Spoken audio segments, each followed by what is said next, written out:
Mauma doto vinovi emajivie matin daweto. Mauma doto vinovi emajivie matin daweto. Wiropo no we imau. Wiropo no we dagbelo boso da logo nagbelo. So da logo nagbelo. Laila ila ila. Laila ila ila ila la ila.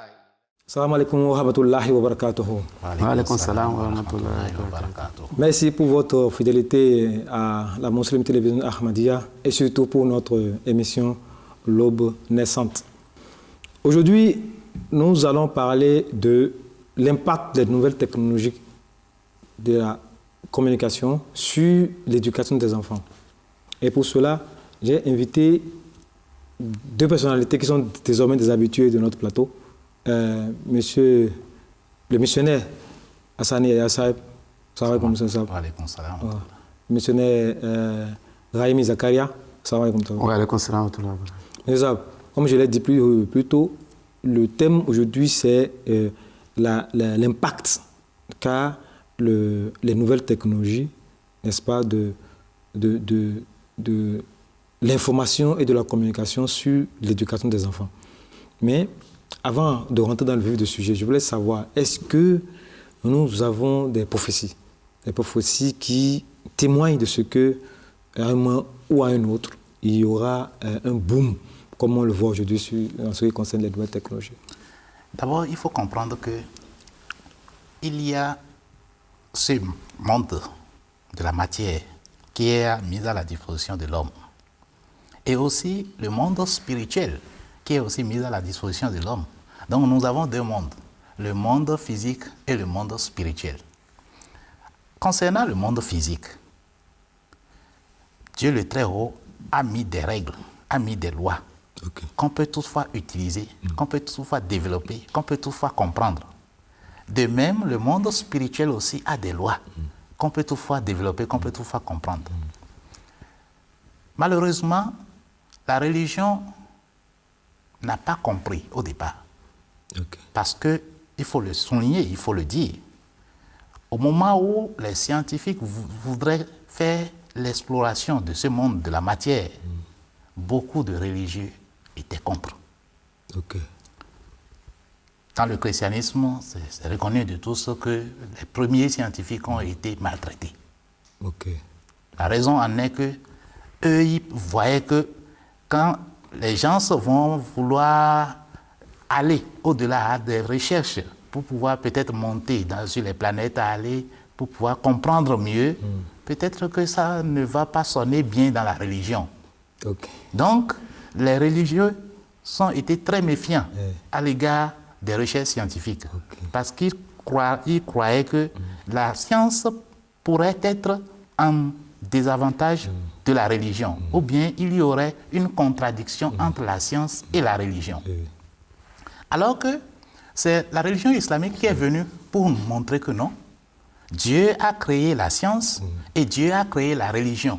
Et ces deux connaissances sont pour le bien de l'humanité, sont pour le développement spirituel de l'homme. Donc, la science physique, qui est l'étude de la matière, doit être utilisée au profit de la science religieuse, au profit de la science spirituelle. Puisque vous parlez des prophéties, il y a beaucoup de prophéties qui parlent sur ce que nous sommes en train de voir aujourd'hui. Quelques-uns. Et je vais essayer de vous donner quelques-uns, ou bien un verset. Dieu le Très-Haut nous dit dans le Saint-Coran, Bismillahirrahmanirrahim, Wa ayatullahum anna hamalna zurriyatahum fil fulkim mashhoun. Autrement dit, et un signe pour eux est que nous avons transporté leur progéniture sur le bateau chargé. Et le verset suivant nous dit, et nous créerons pour eux d'autres moyens semblables sur lesquels ils voyageront. Donc, si nous essayons de voir ce que ces deux versets nous disent, c'est que en temps, nos aïeux utilisaient les chameaux, les chevaux pour faire des transports de longs voyages. Vous n'avez pas donné les références. C'est le Coran chapitre 36, Sourate Yassine, c'est versets 42 à 43. Donc, nos aïeux utilisaient ces moyens-là pour se déplacer. Mais le verset est en train de nous dire que le temps viendra où nous allons leur donner aussi d'autres moyens qui ne sont pas ces moyens-là qu'ils sont en train d'utiliser aujourd'hui. Et aujourd'hui, nous voyons que la découverte, aujourd'hui, il y a ce qu'on appelle les TGV, ou bien il y a ces moyens de transport, ces avions, il y a toutes sortes de ces moyens de communication ou bien de transport, des bateaux et autres qui sont arrivés. Donc c'est comme ça aussi, les nouvelles technologies telles que vous êtes en train de les définir, les télévisions, l'Internet, toutes ces choses-là, Dieu le Très-Haut a mis ces connaissances-là au moyen des êtres humains pour qu'ils utilisent ça pour de bons fins. Mais si nous ne les utilisons pas, non, monsieur, on va y en revenir.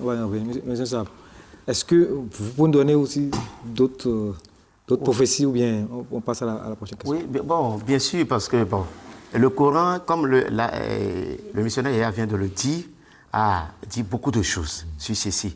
Mais nous allons essayer seulement de souligner quelques passages, c'est-à-dire nous allons vous lire quelques versets du Saint-Coran. Par exemple, dans la sourate Takwir, c'est-à-dire Coran chapitre 81, verset 11, Allah a dit, wa iza sukufu nushirat. Allah a dit, autrement dit, et que les livres seront largement publiés et répandus. Les livres seront largement publiés et répandus. Avant, au temps du saint prophète Mohammed, il n'y avait même pas de livres. Vous avez compris? Il n'y avait même pas de livres. Mais Allah est en train de prophétiser le moment où les livres seront préparés et ils seront répandus. L'imprimerie alors? Voilà, il y aura de l'imprimerie. Vous voyez? Et comment aussi reprendre ça? Comment, c'est-à-dire de continent en continent, tout ça là, comment faire ça? Donc, le Coran a déjà prédit tout ceci. Donc, le Coran parlait de la technologie. C'est-à-dire, dans le futur, il y aura la technologie qui va faciliter c'est-à-dire la fabrication des livres, comment aussi, c'est-à-dire le moyen du transport de ces livres. Donc, c'est pourquoi Dieu a parlé dans ce sens. C'est pourquoi, d'ailleurs, Imam Mahdi, alayhi salatu wassalam, Dieu lui a révélé, par l'intermédiaire d'un ange, Dieu lui a dit que al-khayru kulluhu fil Qur'an, que toutes les béatitudes se trouvent dans le Saint-Coran. Donc, dans le Saint-Coran, vous allez trouver la grande richesse. C'est-à-dire, le Coran est en train de nous expliquer des trucs, de nous donner des moyens spirituels qui vont nous aider spirituellement parlant, et nous allons évoluer dans la spiritualité. Maintenant, de l'autre côté aussi, Allah est en train de nous expliquer l'évolution du matériel, l'évolution des moyens physiques. Vous voyez? Donc, ces moyens vont nous permettre d'évoluer comme cela se doit, parce que les deux vont de pair. Maintenant, il y a beaucoup de choses que nous pouvons dire. Nous y sommes déjà. Nous y sommes. Nous sommes déjà à l'ère de la nouvelle technologie et de la communication. Oui. Donc la question qui me vient à l'esprit, est-ce que ces moyens, ou bien est-ce que l'islam encourage l'usage de cette technologie? Parce qu'il y a quand même certaines personnes, surtout d'obédience fanatique au sein de l'islam, qui disent que, par exemple, les enfants ne doivent pas regarder la télé, ne doivent pas utiliser les Android, tout ça. L'islam est une religion, il n'y en a pas. Je vais dire qu'il n'y en a pas. Et c'est réel, il n'y a pas une religion qui a enseigné de cette manière-là. C'est que l'islam nous enseigne toujours le juste milieu. Ne transgressez pas et ne soyez pas trop radical, mais restez au beau milieu des choses. L'islam nous dit, ce qui est bien, utilisez le bon sens. Utilisez le bon sens en toutes choses. Vous voyez le couteau, nous pouvons l'utiliser pour tuer un animal. Nous pouvons l'utiliser pour tuer un être humain. Mais le même couteau, nous pouvons l'utiliser aussi pour d'autres fins qui seront à la cuisine et autres. Donc, c'est la raison pour laquelle l'islam nous oriente de ne jamais être d'un côté pour pouvoir laisser. Parce que la science et la spiritualité, c'est comme les deux ailes d'un même oiseau. Si vous cassez l'autre, l'oiseau ne peut pas voler. Donc, on utilise, l'islam nous permet d'utiliser la science pour le bon fin. Ceux-là qui disent que ces fanatiques, c'est parce qu'ils sont réellement ces fanatiques que vous êtes en train de les appeler comme ça. Le Coran nous enseigne Rabbana atina fid dunya hasana wa fil akhirati hasana wa qina azaban nar. ô Dieu, donne-nous les biens de ce monde et les biens de l'au-delà et épargne-nous du feu. Donc, les biens de ce monde, c'est la matière. Okay. C'est la matière qui est dans ce monde. C'est le matériel. Donc, l'islam nous enseigne qu'il faut toujours utiliser les biens de ce monde pour le profit du matériel, du bien spirituel. Okay. Donc, quel impact vous voyez sur la société avec l'utilisation de ces antiques-là? Est-ce que c'est positif? Ça dépendra de la façon dont la personne est en train de l'utiliser. Et ça dépendra aussi de la façon dont nous l'orientons. Certains peuvent utiliser ces androïdes, ces choses qui sont venues dans ce monde pour suivre les sermons, pour suivre les enseignements, comment prier, pour s'élever spirituellement. Mais si nous l'utilisons pour pouvoir envoyer je ne sais pas, les films pornographiques et autres, mais nous sommes en train de l'utiliser dans le mauvais sens. Donc l'islam... Quelle est la manière alors? Comment doit-on l'utiliser? La façon dont il faut l'utiliser est qu'il faut être prudent. Il faut toujours être prudent et être conscient de ce que nous sommes en train de faire. Comment est-ce qu'il faut l'utiliser dans le bon sens? Donc à chaque moment, soyons toujours dans la raison. Est-ce que ce que nous sommes en train d'utiliser, est-ce que c'est dans le bon sens? Aujourd'hui, il y a certaines télévisions, quand vous les suivez vraiment, c'est la destruction de nos valeurs morales. Donc, si vous suivez ces genres de télévision ou bien ces films-là qui détruisent l'homme, vous allez toutefois détruire l'identité de l'homme même. Mais si vous l'utilisez dans le bon sens, nous prenons par exemple la MTA. Cette télévision MTA, c'est pour le profit des êtres humains. C'est bien pour les bons enseignements. Nous suivons ces enseignements-là qui nous encouragent, qui nous renforcent dans la spiritualité. Et nous voyons aussi le calife, ces sermons que nous suivons chaque vendredi. Donc tout ça là, c'est pour le bienfait de l'être humain. C'est éducatif quoi. C'est éducatif et ça permet à l'être humain de comprendre mieux la religion, comment il faut être plus proche de son Seigneur, comment il faut être plus proche et qu'est-ce qu'il faut faire à l'égard des créatures de Dieu. Donc je retiens que si on ne fait pas une utilisation judicieuse, elle pourrait participer à la destruction de nos mœurs. À la destruction de nos mœurs. Oui, monsieur, vous avez quelque chose à ajouter? Oui, bon, c'est vrai ce que le missionnaire Hassan Yahya vient de dire, parce que l'utilité, c'est-à-dire comment l'utilisation là, c'est très important. Nous devons essayer de voir avec nos enfants, puisque nous n'avons pas les mêmes... Non, pour les enfants, on va y revenir. Ok. On va y revenir. Oui, vous parlez de l'impact que cela... Oui. Bon, les gens utilisent ça pour nuire aussi. Les gens utilisent ces nouvelles technologies pour nuire. Et ils utilisent aussi pour faire beaucoup d'autres choses. Maintenant, ces nouvelles technologies, nous pouvons, comme vient de le dire le missionnaire, nous pouvons les utiliser comme la MTA, effectivement, qui nuire 24 heures sur... Pour nuire, oui. Comment la télévision peut nuire? Vous savez, même là, avec la technologie aujourd'hui, nous sommes sur ce plateau. Si quelqu'un met seulement, il écrit que les gens là, ils sont en train de faire telle chose. Il invente quelque chose et il envoie. C'est parti. Et les gens n'auront plus le temps de vérifier est-ce que c'est bon, est-ce que c'est justifié, est-ce que c'est vrai ou pas. Ça salit la personne. Ça salit l'image de la personne. Et donc c'est comme ça. Oui. C'est comme ça. Et puis il y a aussi, les gens utilisent ces moyens, par exemple, pour créer d'autres choses. Et puis c'est des mensonges aussi, des fois. Vous allez voir, la personne est au Ghana, par exemple, vous l'appelez, et puis il dit que je suis au Togo. Et vous allez dire, mais voilà, le numéro du Ghana s'affiche. Il a dit, non, je suis vers la frontière, c'est pourquoi ça s'affiche, voilà. Et c'est encore le mensonge. Non seulement le mensonge, mais aujourd'hui, les gens prennent ça pour arnaquer les gens. La cybercriminalité. Oui. Donc, on prend ça pour pouvoir détruire toute une famille.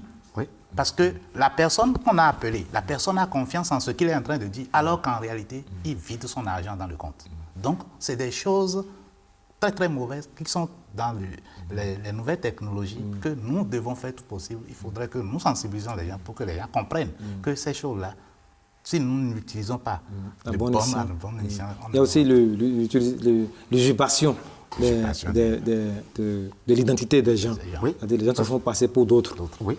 Donc, parce que MTA, excusez-moi, avec la MTA, on se la photo du calife. Le calife fait des programmes. Regardez, le calife fait des programmes. En direct. En direct. En live. Et vous voyez, à la MTA, malgré le programme chargé, c'est-à-dire l'emploi du temps chargé du calife, il fait le programme. Par exemple, il fait la classe avec les enfants, les ladjina, les wakfuno, les wakfuzindegi. Il fait des classes comme ça. Il fait des khoutoubas, il fait des conférences interreligieuses. Et puis, il donne des conseils. Et c'est ça qui freine la guerre mondiale qui se prépare là. Le calife est en train de donner tellement de conseils, il prie. Et tout le monde n'a pas la chance de voyager, aller à Londres pour rencontrer le calife. Mais chez vous, arrive à suivre. Vous voyez, non?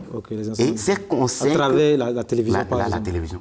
Qui fait partie aussi de la technologie. À part des portables aussi, via l'Internet. Ouais. Ok, d'accord. Merci beaucoup. Maintenant, revenons aux enfants. Comment cette technique-là influence-t-elle l'éducation des enfants? Est-ce que c'est bon, c'est mauvais? Comment? S'il n'y a pas, vous savez, l'enfant c'est comme un arbre, c'est comme une petite plante. Vous l'entretenez comme une plante. Si vous ne l'utilisez pas, vous ne l'orientez pas comme vous devez le faire, vous allez voir que la plante sera tordue. Donc c'est comme ça aussi l'éducation d'un enfant. Donc il faudrait que nous veillions en tant que parents. Il faut veiller sur l'éducation des enfants. Donc les nouvelles technologies, les portables et autres que nous avons aujourd'hui, est-ce que les enfants doivent l'utiliser? Par exemple, le portable, la télé, est-ce qu'on peut laisser la télé ou bien acheter dès le bas âge un ordinateur à son enfant? L'enfant peut utiliser. Ou bien à quel âge L'enfant peut utiliser, suivre la télévision, regarder la télévision, voir certaines émissions. Nous parlons maintenant que le calife délivre des enseignements. Mais si l'enfant qui suit ces enseignements-là, il ne va pas dévier du droit chemin. Mais le fait d'utiliser, le fait de laisser cette liberté-là, où l'enfant fait comme bon lui semble, alors qu'en réalité, il n'est pas encore guidé, il ne connaît pas ce qui est bon et ce qui est mal. Il n'est pas encore arrivé à connaître le discernement, à utiliser son discernement. Il n'est pas majeur. Donc, dans ce cas-là, l'enfant peut toutefois utiliser ce qui est bien pour le mal. Donc, c'est dans ce sens-là qu'il faudrait que les parents prennent conscience que l'utilisation de ces nouvelles technologies-là, il faudrait orienter les enfants pour le bénéfice des enfants. Parce que dès qu'il utilise le portable, avec l'Internet, il peut avoir accès au contenu inapproprié. Des films pornographiques qui sont un peu partout aujourd'hui, ces choses-là, c'est pour détruire la valeur de l'homme. Ok, d'accord. Vous avez quelque chose à ajouter? Oui, bon, le Coran a été ferme sur ce sujet. Vous savez, le Coran dit, tu es dit, que essayez de préserver vos âmes et votre famille du feu. Et comment préserver? C'est à vous maintenant de faire un bon programme afin de pouvoir bien orienter ces enfants, c'est-à-dire votre famille, à suivre des bons programmes de la télévision, ou bien le portable, ou bien d'autres choses. Vous voyez, l'Internet aujourd'hui, tous les enfants, même si vous refusez, c'est-à-dire le moment là, il faut les orienter, c'est ça qui est important. Sinon, même si vous refusez, ils vont trouver leurs collègues à l'école qui sont en train de manipuler, façon. Mais la façon d'utilisation, comment et quel programme il faut suivre, quel programme il ne faut pas suivre, c'est ça qu'il faut les dire. Et le calife a l'habitude toujours de souligner ceci. Les califes passés l'ont déjà souligné, et ce calife toujours, il met toujours de l'emphase. Suivez vos enfants, c'est-à-dire les programmes qu'ils sont en train de suivre à travers la télévision, les radios, les trucs, il faut essayer de les suivre. Le calife dit toujours ceci. Donc, c'est à nous maintenant de mettre en exergue ces enseignements pour éviter des abus. Voilà. Okay. Voyez, des abus d'utilisation. Exactement. Donc, c'est ce que nous devons essayer de... Si nous obéissons correctement et puis nous cherchons à mettre en pratique ce que dit le calife, je crois qu'on sera sauvé. Donc, nous avons... Ces technologies nous seront profitables. Si. Okay. Maintenant, qui régularise? La régularisation vient premièrement de la part des parents. Okay. Et deuxièmement, de la part... Les parents en faisant quoi? Bon, comme vous avez dit, en contrôlant... Oui, en contrôlant ce que l'enfant doit voir ou bien ce qu'il ne doit pas voir. Et deuxièmement, de la part des autorités. Ok, les autorités, d'accord. Parce qu'aujourd'hui, s'il n'y a pas une régulation, si les autorités ne prennent pas des dispositions, par exemple les cybercriminels et autres, le monde sait, beaucoup de jeunes vont se donner à ça et puis ils vont détruire beaucoup. Parce que, le mensonge, le vol, tout ça là se trouve dedans. Donc, c'est aux autorités, aux responsables, de prendre aussi leurs responsabilités afin de pouvoir régulariser ces cas-là.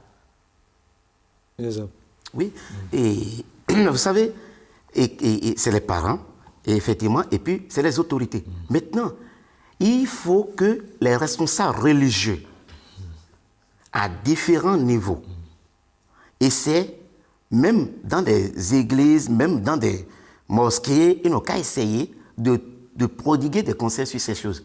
C'est parce que c'est manque de connaissances qui dit que il ne faut pas toucher la télévision, il ne faut pas toucher au portable. Non, le monde a tellement évolué que nous avons besoin de ces trucs-là. Maintenant, normalement, les responsables à différents niveaux doivent faire de leur mieux afin de pouvoir souligner de temps en temps, c'est-à-dire rappeler à leurs fidèles ces trucs-là. C'est-à-dire, chaque confrérie, chaque secte, chaque groupe, je veux dire, religieux ou bien autre chose. Il y a des clubs de tontine, des clubs des groupes je ne sais pas, beaucoup de choses. Donc, à leur sein, normalement, devrait essayer de prendre, même si c'est 1 minute ou bien 2 minutes, pour expliquer ceci, et ça va nous aider. Et surtout dans les écoles. Les écoles, vous savez, de la maternelle jusqu'à l'université, de la maternelle jusqu'au niveau de bac, vous savez que l'enfant est toujours enfant. Et là, de la maternelle, le maître qui s'occupe d'eux doit pouvoir leur dire, voilà, il faut utiliser comme ça, et CI, CP, ainsi de suite, et jusqu'à ce qu'ils vont finir le primaire, secondaire, ainsi de suite. Vous voyez, non? Jusqu'à ce que quand l'enfant aura, c'est-à-dire son diplôme de baccalauréat, en ce moment, l'enfant est un peu mûr. Et en ce moment, même si on ne le dit pas, il sait déjà, il va faire déjà la différence. Donc, ce n'est pas seulement les parents, parce qu'aujourd'hui, regardez, l'enfant quitte la maison à 8h ou bien à 7h. Il revient à la maison à 12h30 ou bien à 13h. Il repart encore à 15h, selon le programme, c'est-à-dire français, que nous mettons en pratique dans les coins français. Bon, il y a des pays anglophones, là, c'est un peu différent, n'est-ce pas? Bon, mais si c'est-à-dire les enseignants peuvent mettre de l'emphase sur ces points aussi, c'est-à-dire, même si c'est pour quelques minutes, les expliquer aux enfants, ça appuie aussi les parents dans l'éducation de ces enfants. Et ça va aider aussi la population, c'est-à-dire ça aide les responsables politico-administratifs. Ça va les aider aussi. Donc ça va rentrer dans le cadre, parce que l'enfant, comme l'a dit tout à l'heure le missionnaire, l'enfant est petit, et si vous lui donnez une forme, c'est la forme qu'il va garder. C'est ça.